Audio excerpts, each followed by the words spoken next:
Hello viewers, today in this video I'm going to tell you how you can transfer your photos from your iPhone to computer. First of all, connect your iPhone with the computer using cable. Make sure you have allowed the sharing from your iPhone.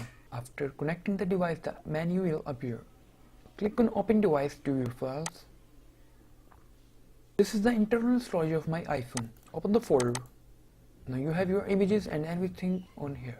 Now select on the image and click on Copy. Now go to the folder you want to move the image and paste it. You can also select the multiple files and copy it.